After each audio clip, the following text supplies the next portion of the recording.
dollars for my car, for my bike, for everything. Just a few more dollars. Right, in relation to the last tube, -7 and -6 degrees, the only way you can tell the difference is when the wind blows on one of those days, it'll feel twice as cold. That's it. Right, here we have it. Pointing the Beetle, comes to light. We've got about 2 or 4 degrees and the ground is still frozen. And here we have the inside of the guards. Of course, that's just a bit of stuff, but all inside the guards are all done. And this one,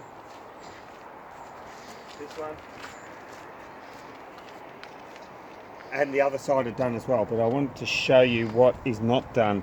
This crinkle bit here, the fuel filler panel, they all rot out. Everyone rots out there, so I have to get another one. I've got a friend of mine, Aaron, he's got one, and you can buy them new for 50 or 60 pounds, but for under half price, he said he's going to bring one. And the other problems here with the car is here it's really rough, and the window openings. So as you can see here, you don't see that, but up here it's still rough, and right round here, and here is embedded rust. Now that is not good, embedded rust. So this is what we have to address still, and there's a lot more points on the car that you can't see from a,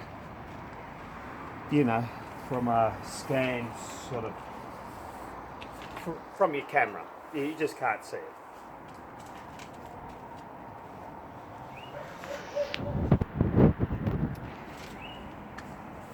So we're here in Durham, and when we moved here in April 2022, we had a spare bed, and so I thought, well, here's the double bed, and I modified the double bed, and we went to a salvage market, an antique salvage fair market, and I bought some antique wheels, and I knocked up this frame to carry the car around while I'm working on it. So here I want to point out on the inside here that it needs a bit of work to be done in here. See the runs here, the runs in the paintwork. I think there's more runs here. You can't see it probably in the light. Yeah, there it is there. And there's more over here. So, excuse me. So, the person who done this project, I commend them. They've done a great job. So, I bought this car as a project for £3,000, as we all know. It's quite famous, you know. And the person who done the work, I think I know the workshop. I commend the people who've done the work, and because it's a hard road restoring cars, and he did it as a business, and so therefore I just want to say, everyone who has a crack, I really am happy about it. And I hear a lot of people who say, oh, that guy can't weld, oh, he can't do this, he can't do that. Hey, that guy saved an antique car from the crusher, so who are you to judge him? Alright, so we just thank the guy, all the work that he's done. He put the heater channels in. These are brand new. He put them in. Yeah, I've finished them off. Yeah, okay. So he did one bit, I did the other bit. As you can see, they're brand new there. And of course, those holes there, I'll have to fill it up.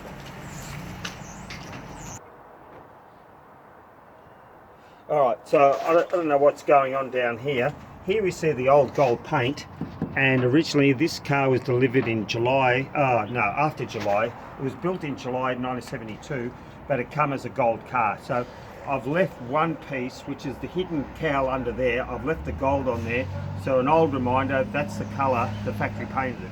So we've got a little bit left over. We've got a little bit of, I don't know what this stuff is, but it's been filled in with all sorts of things. But I think underneath it's good bones. Of course, with new heater channels, they got welded in here. I'm just going to finish it off. These are the holes that the, if you had a left-hand drive car, the wiring harness would go through there. So I'll fill those in there, clean all that up, clean this up, and that's ready to go. Yep.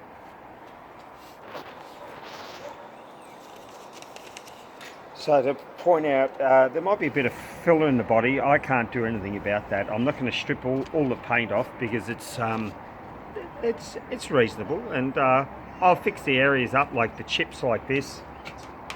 And on the other side, I'll probably show you that they've buffed through the paint and they've gone through to the primer. Well, I'll repaint those areas. This colour really blends in really well. Really blends in great. So there might be a bit of filler in here. That's all right. That's not so bad. Yeah, here's the door. Of course, these are not adjusted yet. They're just sitting there. And here, this is what worries me. This gap here is a seam. Not the gap. The seam in here has been filled in with filler from there to there. So I'll have to clean that out and have a good look at that and fix that up. And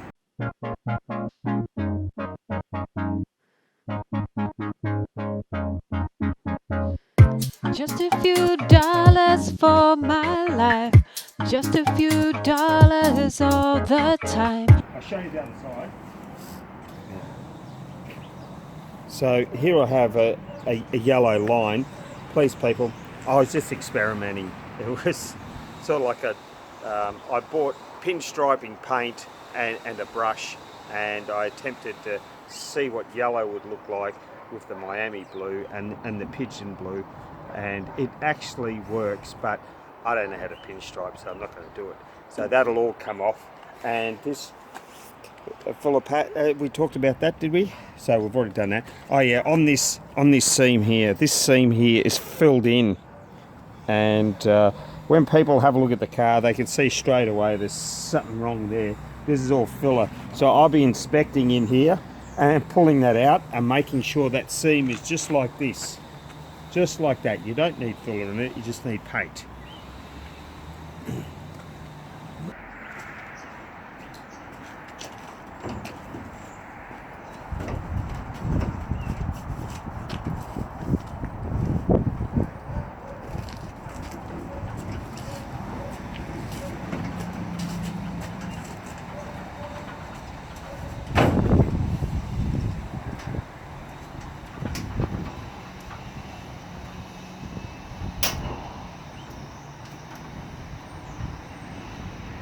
Voila! There you have it. Alright, so how can I get or rebuild this car without any experience? I think it's very hard, very difficult. I've had 35 years in the fitter engineering industry, and to do this without flinching, welding, cleaning up threads, nice slide fits, everything done right, how can we do it? Well, I've had a lot of experience. I'll tell you where I've worked. Ford Motor Company, 5 years. I've done my apprenticeship there. I stayed there 5 years, so 30 months of tool making and 30 months of maintenance at Ford manufacturing, building cars. The next, gold mines. I was in a gold mine for 6 months in the outback of Western Australia. If you want to know where, have a look on the map. Kalgoorlie, north of Kalgoorlie is Leonora, 250 kilometres from there, and then I worked at a mine called Harbour Lights Mine. Harbour Lights, there was no harbour there, but you know, you get the gist. Also the other places that I worked at, shipyard, 4.5 years in Williamstown, Melbourne, building warships. We built frigates there and doing a lot of pipe work and all sorts, a lot of welding and etc. That was fun. The other places I want to mention where I worked, aluminium smelter, Alcoa, Geelong. That was a good gig there, no problem about that one. and I started an apprenticeship as a panel beater actually, and then later on I ended up working as a fitter and turner apprenticeship. I completed that one. Of the background of experience, I spent 14 years on brick working machinery. That's all hard facing, welding, 14 years of welding there. So that was the brick plants, and then last but not least, I worked at a car restoration place in Belmont, Geelong. That was a good gig, you know, Bentleys, Porsches, all sorts, Mercedes-Benz, even some English cars, MG Magnets, Sunbeam Talbots pre-war, which they have wood frames, you know, hot rods, all sorts. So it just helps having a background like that. Not saying you can't do a car, it just helps, it speeds things up. So I'm hoping to have this whole car fully rebuilt and restored within 1 year. And I know I'm full time, but I'm rebuilding a house as well, renovating a house. So that's the history and the background on myself.